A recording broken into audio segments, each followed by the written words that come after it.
Hey Doc, another day, another podcast. How you doing? Excellent. Thank you. Very good. So, what's come up in discussion with you a lot over the past year seems to be that one of the most popular services you offer is weight loss coaching. It seems to have the most tangible benefit for the average person out there suffering from the inability to control their weight for reasons they do not quite understand.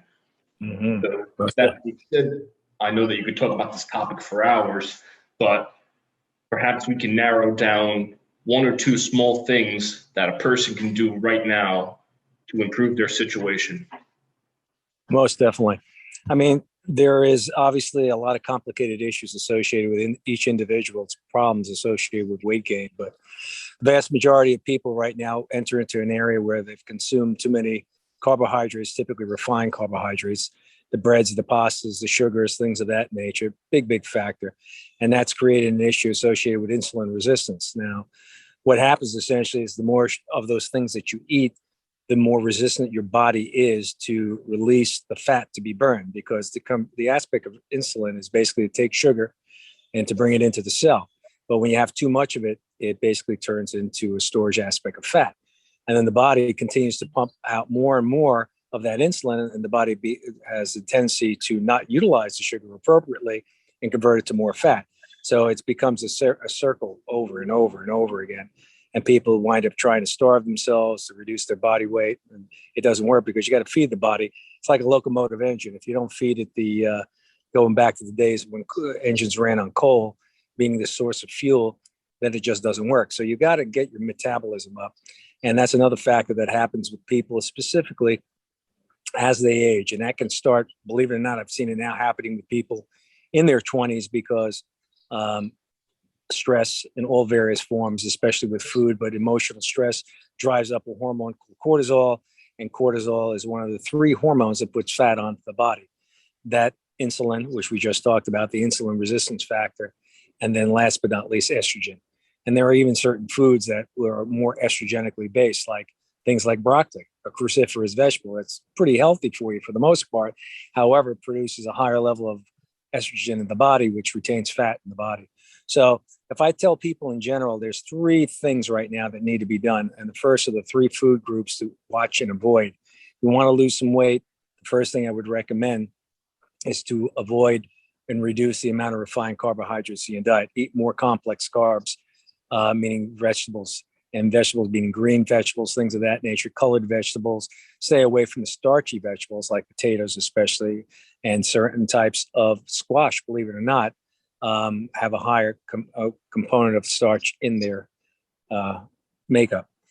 The next thing I would say is dairy products. Cut back significantly on dairy products. Once again, they create more of an imbalance gastrointestinally. People are more lactose intolerant, so on and so forth.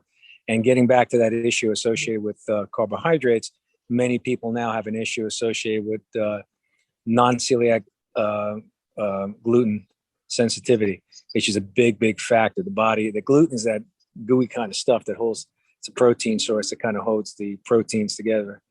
But most people do not have the ability to digest it appropriately. So cut back on the gluten-based foods, cut back on the starchy components, the sugars that we just talked about, dairy, and watch the trans fats. Big factor. It's huge, big factor. So those are the three things. Next thing I would do is hydrate. Most people are dehydrated because they're waiting for their body basically to tell them that they're thirsty. But unfortunately, since water is such a large component of things that we eat, especially vegetables, and it is a large component of our body. So being dehydrated, you have to slowly increase the amount of water that you ingest on a regular basis. If you drink too fast or too much water consumed, like they basically say, drink half your body weight in water in ounces. Most people, because of the high amount of urination, diuresis that they're going to do, they're going to flush out the electrolytes. And the electrolytes are the minerals that your body desperately needs to use and produce the proper means of proteins, um, fats, and carbohydrates to be utilized by the body, also to produce enzymes, which your body basically runs on to catalyze reactions so that the body can work appropriately and produce the necessary hormones. And it's a big factor. there's 60 trace minerals that the body needs every single day. And most of our foods, unfortunately, because they are now genetically modified laden type of substances, a lot of the organisms that live in the ground, because of the high utilization of synthetic fertilizers and pesticides and herbicides, they kill off a lot of the microorganisms. So if there's a rock in the soil, the breakdown of those rocks are now reduced. So the amount of mineral content in the soil is reduced. And this is a big factor. So I say that, yeah, try and eat organic as often as you can, or, things that are closest to, natural produce.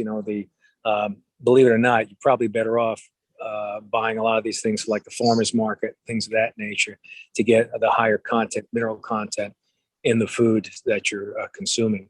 So with all that being said, right now, it's an important factor to get the minerals. And one of the things I tell people to do is to use sea salt. Now, sea salt, is a great source of the minerals that your body needs. So using sea salt, not the sodium chloride, white salt, you're much better off. So hydration, avoidance of certain foods, and increasing mineral contents, taking a mineral supplement using sea salt is going to be a great way to get your body into a better state of burning the caloric intake that you ingest from your foods.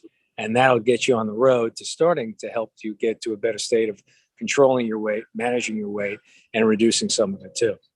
Now, unfortunately, some people are stuck. So that's where our program, that's basically a metabolic nutrition program, will really help to reverse that process. And, because of the success with it and the ability to get the body into a fat burning phase within the 40-day period of time, most people can lose anywhere from 20 to 40 pounds in a healthy way in that time period, and then locking in and resetting it for another 24 days. So basically, we're looking about, a 3-month period of time to really make a big difference in reducing body weight and burning fat and getting the body healthier again and balancing out blood sugar and hormones as well. Yeah, super, super helpful.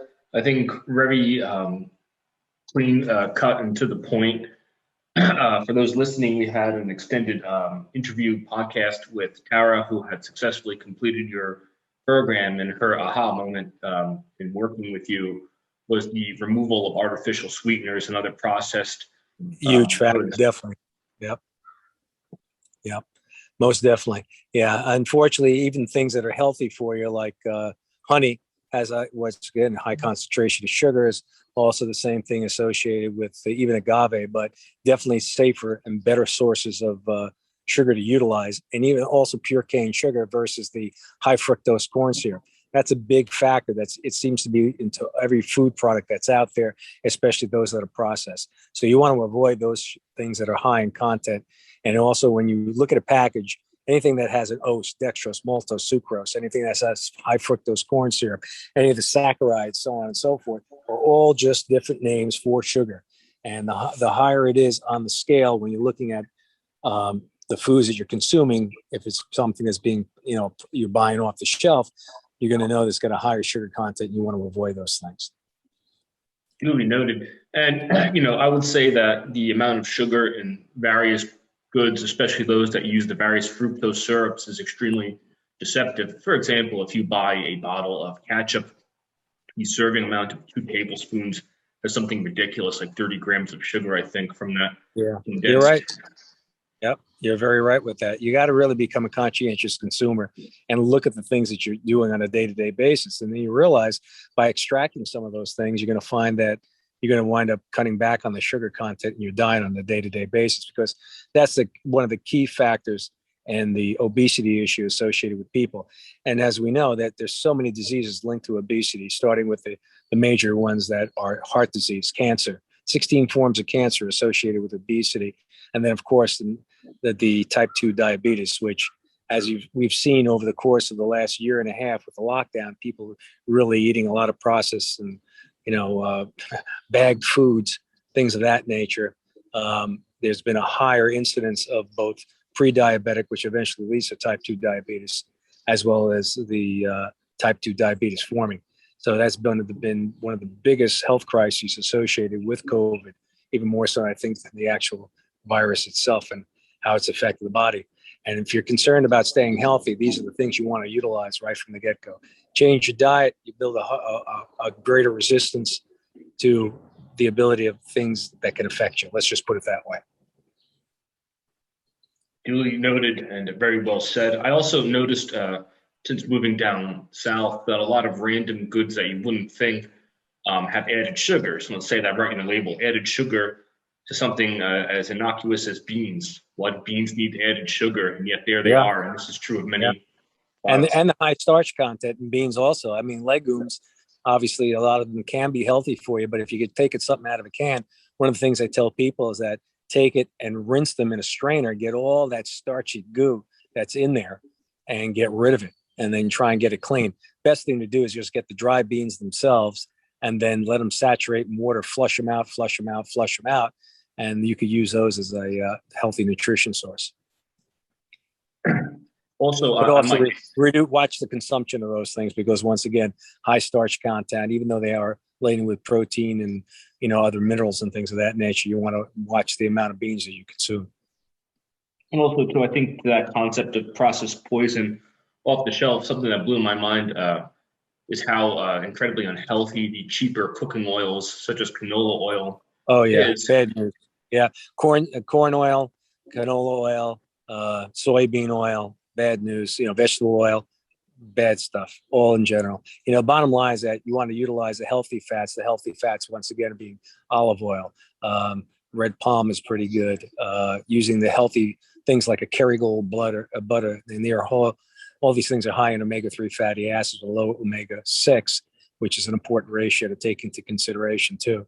Stay away from the trans fats. Don't use things like margarine, stuff like that. Bad news. It was advocated for many, many years, and then of course they realized it was doing more harm than good. So that's kind of it in the summary. Short term, these are the things people can start doing to get healthy, and as they know, they can always reach out to us. We can help them out. And to that point, unfortunately, a lot of it was become popular, especially because of the lockdown is ordering out, in which case there are many ingredients such as, sugar, or excuse me, ketchup with high fruit, with the sugars in it, or the fries are. I'm sorry. You're right on, spot on with that. You've got to be, look, bottom line is this: the more of the foods that you cook, that you make, that you use the fresh vegetables and, lean proteins and, healthy sources of fish and shellfish, and which are great for your body, giving you the electrolytes you need, a high protein source with low fat content, and poultry. And don't exclude the red meats. Red meats are important for you. They're loaded with CLA, conjugated linoleic acids. They're loaded with B complex vitamins. They give you the body the protein you need, but you need a well-balanced diet. And once again, cut back on the bad fats, cut back on the sugar, cut back on the starches, increase your water content, increase the mineral content of the foods that you consume. And this will start to move you in the right direction. You'll find miraculous results just by implementing those procedures. And I think it's also worth noting that for those who wish to speak with you about taking the next step and possibly sign up for your program, if you are so pressed for time that you cannot make these purchasing and cooking, decisions on your own, Dr. T does have access to various providers and suppliers who will cook your food for you, following all these guidelines.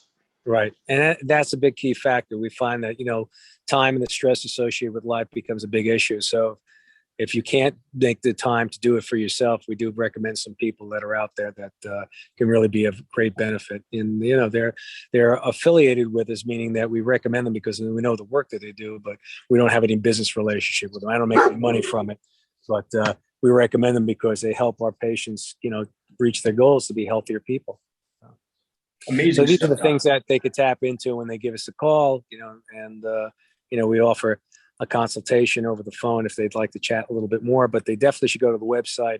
There's a lot of information on the website. So just clicking on weight loss and basically finding out all about the program, the cost factors, and how long it takes and what they get.